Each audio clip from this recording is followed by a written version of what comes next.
Hello प्यारे बच्चों, फिर से स्वागत है एक बार आपके और हमारे इस छोटे से प्यारे से चैनल काइनेटिक एकेडमी में। बेटा अभी तक हमने इलेक्ट्रिक पोटेंशियल फाइंड किया है ना। लेक्चर नंबर आज है हमारा 12। इलेक्ट्रिक पोटेंशियल कहाँ कहाँ, स्फीयर की वजह से, चार्ज स्फीयर की वजह से हमने, ठीक, होलो कंडक्टिंग सिलेंडर, होलो नॉन कंडक्टिंग सिलेंडर और सॉलिड कंडक्टिंग सिलेंडर, इन तीनों में एक ही केस था। इन तीनों एक ही प्रकार से इनमें इलेक्ट्रिक पोटेंशियल फाइंड होना था। इससे पहले हम इलेक्ट्रिक फील्ड भी हमने इसी प्रकार फाइंड की थी। ठीक, सॉलिड नॉन कंडक्टिंग के केस में ये केस थोड़ा डिफरेंट इसलिए क्योंकि यहाँ पे चार्ज पूरे वॉल्यूम में रहता है। यहाँ पे चार्ज क्या पूरे वॉल्यूम में रहता है। इससे पहले वाले लेक्चर में हमने आउटसाइड, जब हमें किसी बिंदु P पर हमने क्या इलेक्ट्रिक पोटेंशियल फाइंड किया था। तो इस केस में आपको पहले मैं बता चुका हूं बेटा कि इसमें क्या है, चार्ज क्या पूरे वॉल्यूम में रहता है। होलो में तो आपको पता ही है कि होलो अंदर से खोखला होता है, तो वहां तो चार्ज क्या अंदर हो ही नहीं सकता, चार्ज बाहरी सतह पे आ जाएगा। लेकिन सॉलिड में भी क्या है, केवल कंडक्टिंग वाले केस में जैसे ही चार्ज आप अंदर दोगे तो चार्ज बाहरी सतह पे आ जाता है। क्या, बाहरी सतह पे, क्योंकि कंडक्टर और मेटल की विशेषता ये है जैसे ही चार्ज आप अंदर दोगे बाहरी सतह पे आ जाएगा। ठीक, तो वो इसलिए वो तीनों केस एक जैसे स्टडी होने थे।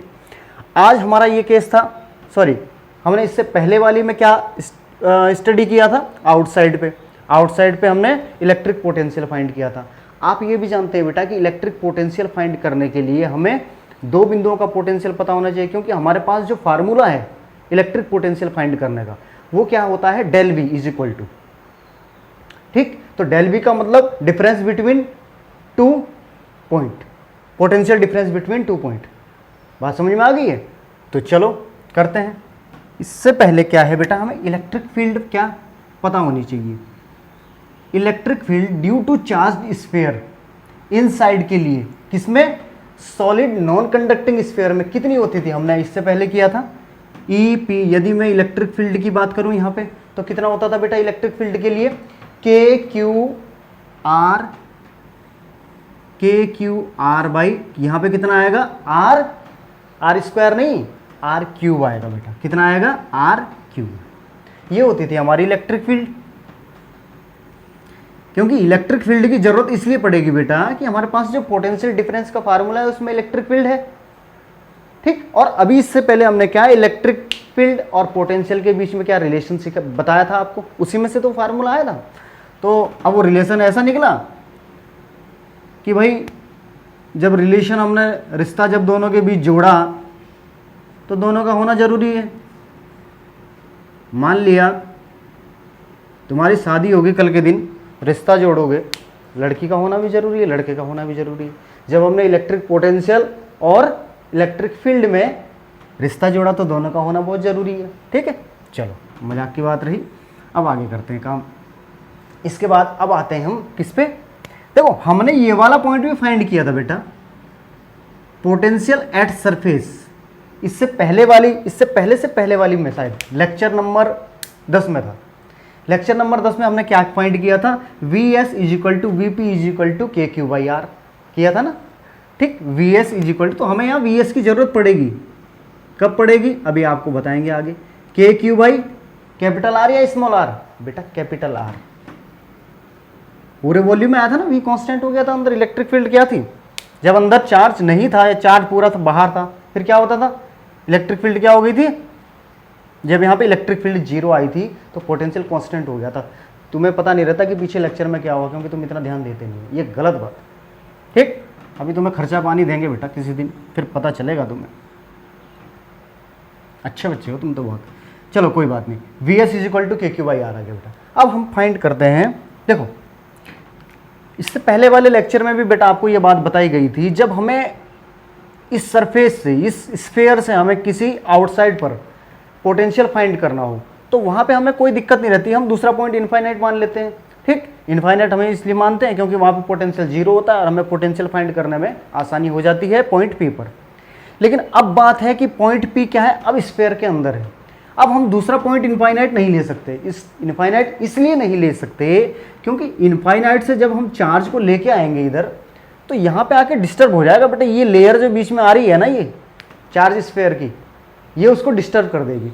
फिर हम वो फार्मूला नहीं लगा सकते। कौन सा फार्मूला नहीं लगा सकते? हमारा जो ये वाला फार्मूला है Vs is equal to K Q by R को हम यहाँ लिख देते हैं थोड़ी देर के लिए।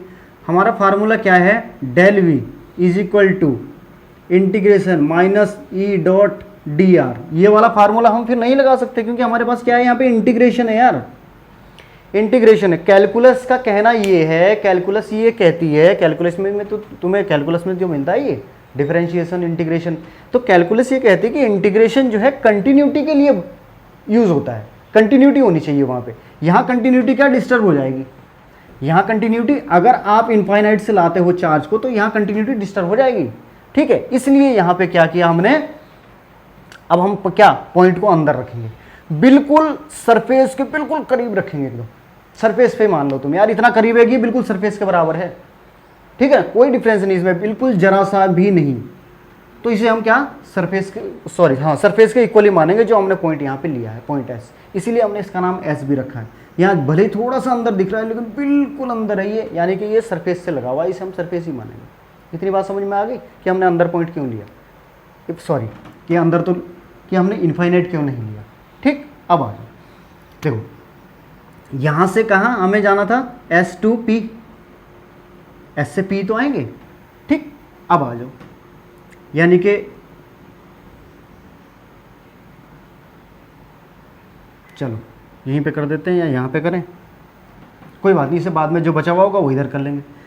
We P minus V S, बेटा ये पता है तुम्हें, तुम सोचोगे यहाँ सर पहले आपने एस लिख रखा है बाद में P, final point potential final minus potential initial, ठीक है। फाइनल क्या है, पी, एस से पी पे जा रहा है ना, तो फाइनल क्या है, पी है, पी से एस, इसलिए हम ऐसे करते हैं इसे, ठीक है।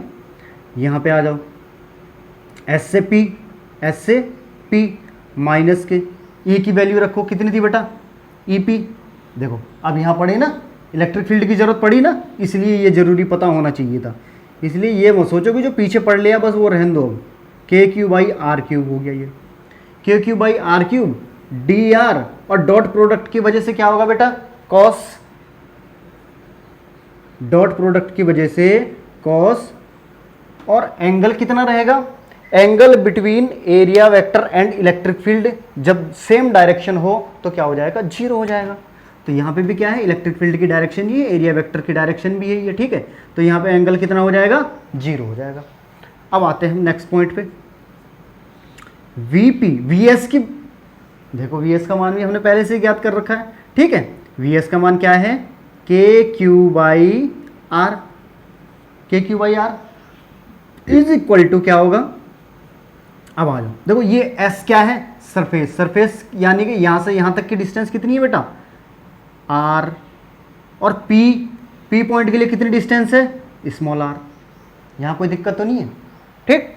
अब आ जाओ, यहाँ पे हमने minus K Q R by R Q D R, cos zero क्या हो जाएगा बेटा, 1 हो जाएगा, कॉस जीरो का मान 1 होता है, ठीक। अब ठीक है, देखो V P minus K Q by R is equal to, यहाँ पे कॉमन, सॉरी कॉमन नहीं, कांस्टेंट, कांस्टेंट क्या है बेटा, K Q by minus K Q by R Q, ठीक है। आर बच जाएगा अंदर केवल, R R R D R, ठीक है। अब आ जाओ इधर,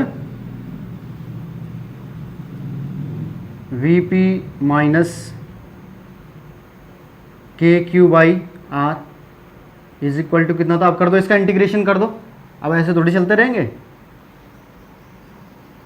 आर क्यू, इंटीग्रेशन क्या है बेटा, आर का क्या आ जाएगा, आर स्क्वायर, अरे यार आर का जो है जब हम इंटीग्रेशन करेंगे, जब हम इंटीग्रेशन करेंगे इसे, तो ये आ जाएगा आर की पावर, देखो आर की पावर यहाँ 1 है, 1 + 1, ठीक है, अपॉन में भी क्या आ जाएगा 1 + 1, यानी कि आर स्क्वायर बाई 2।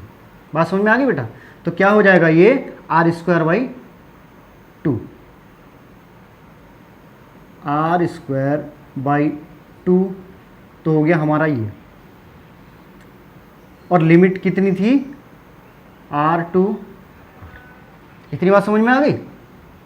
अब आ जाओ इधर, ये था हमारे पास V P minus K Q by R is equal to, अब कितना हो जाएगा देखो, एक बार लिमिट हम ये देंगे, एक बार लिमिट ये देंगे, minus K Q by R cube, और ब्रैकेट में क्या आ जाएगा, R square by two minus K R square by two. कोई दिक्कत तो नहीं है यहाँ पे भाई? एक बार इस स्मॉल आर की जगह स्मॉल ई आर ही आएगा, एक बार इस स्मॉल आर की जगह कैपिटल आर आएगा। ठीक है बेटा, अब आ जाओ इधर वापस, V P minus K Q by R is equal to, अब क्या कर देंगे हम, अंदर मल्टीप्लाई कर दो इसकी माइनस की, देखो माइनस की यहाँ पे करोगे तुम, minus K Q R square बटे टू आर क्यू, ठीक, और plus K Q, minus into minus plus हो जाएगा ना, के क्यू कितना है, आर स्क्वायर बटे two R Q, R square से ये पावर कट गई इसकी, एक आर बच जाएगा, इधर कुछ नहीं कट रहा है। ठीक है, अब हम इसको क्या करेंगे, इधर ले जा लेंगे, अब इसको इधर करते हैं। ठीक है बेटा, अब इसको हम इधर करते हैं,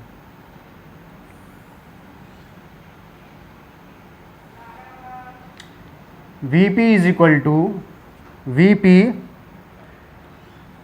इज इक्वल टू, देखो यहां क्या बचा था हमारे पास, के क्यू बाई टू आर, इसको पहले लिख दो क्योंकि वो प्लस वाला है, K Q by two are, एक ही हम इधर से ले गए थे के क्यू बाई आर, इसे प्लस कर दो यहाँ पे, K Q by R is, sorry अब वो क्या है, माइनस में है, माइनस में कितना, K Q R square by two R Q, यार यहाँ, हाँ ठीक, टू आर क्यू, ये तो हमने काट दिया ना, तो इस वजह से। ठीक, इन दोनों का एलसीएम ले लो, जोड़ दो इन दोनों को क्योंकि एक जैसे है ना, तो टू आर, ठीक, ऊपर क्या आ जाएगा, के Q plus two K Q minus K Q R square बटे टू आर क्यू। ठीक है बेटा, के क्यू और टू के क्यू कितना हो जाएगा, थ्री के क्यू बटे टू आर, माइनस ये कितना हो जाएगा, के क्यू आर स्क्वायर, ये ऐसे रहेगा बेटा, टू आर क्यू। हम यहाँ से क्या कर लेते हैं, V P is equal to, हम के क्यू बाई आर को कॉमन ले लो, के क्यू बाई आर को हमने क्या कर लिया, कॉमन ले लिया, अंदर कितना बच गया, 3/2 तो यहाँ बच गया, minus K Q by are बाहर चले गया तो यहाँ बच गया आर स्क्वायर बटे टू आर स्क्वायर बटे टू आर स्क्वायर। ये आ गया हमारा potential at P, potential inside, PP क्या है, पोटेंशियल एट पी इनसाइड, कहाँ पे, non conducting sphere, inside non conducting sphere, potential आ गया हमारे पास। अच्छा, अब अगर यदि ये बात की जाए बेटा, इनसाइड हमारा पी पॉइंट पे आ गया, ये पोटेंशियल इतना आ गया, V P is equal to K Q by R 3/2, ये इतना जो भी है। ठीक, अगर हम यहाँ पे बात करते हैं कि अगर पोटेंशियल को सेंटर पे पूछा जाए, कहाँ पे, सेंटर पे यदि पोटेंशियल की बात की जाए, तो देखो यहाँ से यहाँ तक की दूरी कितनी है, यहाँ से यहाँ तक की दूरी आर है। ठीक, यहाँ से यहाँ तक की दूरी आर थी, इस पॉइंट, इसका मतलब क्या है, हमने यहाँ पे अभी पोटेंशियल फाइंड किया, तो जहाँ भी ये आर दूरी थी उस आर को हमने जीरो कर देना है। अब क्योंकि बात कहाँ की जा रही है, सेंटर की बात की जा रही है ना, तो सेंटर की यहाँ से, इसका मतलब तो आर खत्म हो जाएगी, यहाँ से सेंटर की बात हो रही है, अभी तक यहाँ की बात थी, अब जब यहाँ की बात होगी तो इसका मतलब क्या, आर तो जीरो हो जाएगा ना, आर क्या हो जाएगा, जीरो हो जाएगा। तो लिख दीजिए यहाँ पे V एट, कहाँ पे, सेंटर, पोटेंशियल एट सेंटर के क्यू बाई आर, और अंदर कितना है 3/2 माइनस, ये क्या हो जाएगा, जीरो हो जाएगा, तो बराबर कितना आ गया,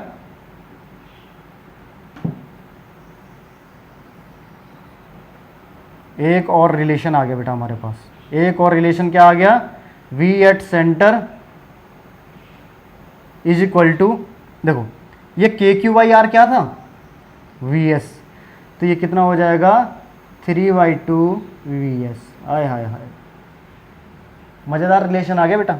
ठीक, V centre is equal to V surface, ये सरफेस है इसका मतलब वी एस, क्योंकि वी एस की वैल्यू के क्यू बाई, ये 3/2 तो ये हो गया, के क्यू बाई आर क्या है, वी एस है।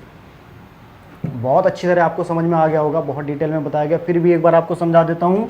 Electric potential due to solid non conducting sphere में क्या होता है, चार्ज पूरे वॉल्यूम में रहता है। ये चार्ज है यहाँ लिखा हुआ, कहीं चेंज मत समझ लेना, CHARG, ठीक है, चार्ज इन होल वॉल्यूम, पूरे वॉल्यूम में चार्ज रहेगा। हमें जो है यहाँ पे अभी हमने जब रिलेशन फाइंड किया था electric potential and electric field, वो इसीलिए फाइंड किया था क्योंकि हमारे पास ये सब चीज़ें आने वाली थी, इसके लिए हमें ज़रूरत थी। तो जो हमारे पास पोटेंशियल डिफरेंस का फार्मूला था उसमें क्या था, EDR, तो वहाँ के लिए हमें इलेक्ट्रिक फील्ड की जरूरत पड़ती। अब इलेक्ट्रिक फील्ड हम ऑलरेडी फाइंड कर चुके हैं पहले, किसमें, चार्ज सॉलिड नॉन कंडक्टिंग वाले केस में इन साइड में यदि कोई पॉइंट पी लेते हैं तो वहाँ के लिए इलेक्ट्रिक फील्ड की वैल्यू कितनी होती थी हमारे पास, K3R/R3 होती थी।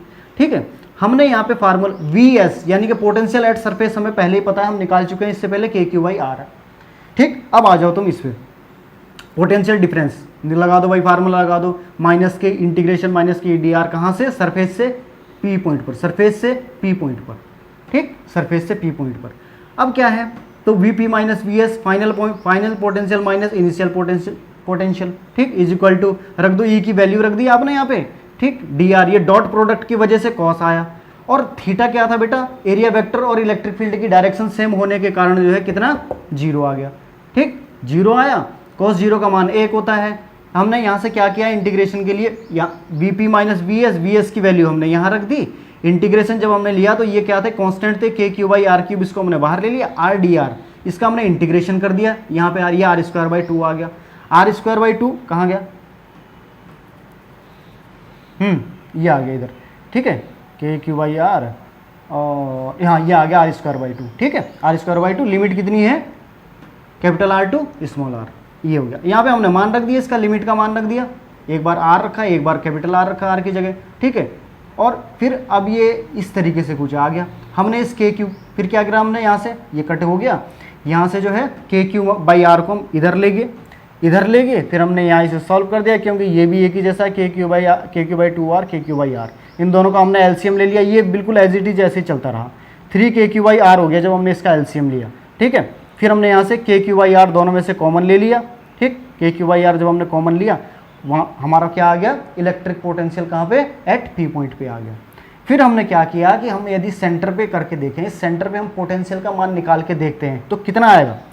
सेंटर पे जब पोटेंशियल का मान निकालने के लिए हमने देखा कि हमारे पास अभी तक मान R डिस्टेंस के लिए है, इसका मतलब क्या, अब हमें R डिस्टेंस की जरूरत नहीं है क्योंकि हमें सेंटर पे फाइंड करना है, तो R को हम क्या कर देंगे, 0। तो इस फार्मूले में जो हमने इलेक्ट्रिक पोटेंशियल फाइंड किया था उसमें हमने क्या कर दिया, स्मॉल r को 0 करा। जब स्मॉल r को 0 करा तो ये तो अपने आप ही 0 हो जाएगा, ये टर्म 3/2 बच गया। ठीक, 3/2 की इसमें मल्टीप्लाई होगी। अब KQ/R हमारा किसका मान है, potential at surface, potential at surface. तो ये हमारे पास V potential at centre is equal to potential at surface कितना है, 3/2 है, सरफेस। ये क्लियर हो गया बेटा।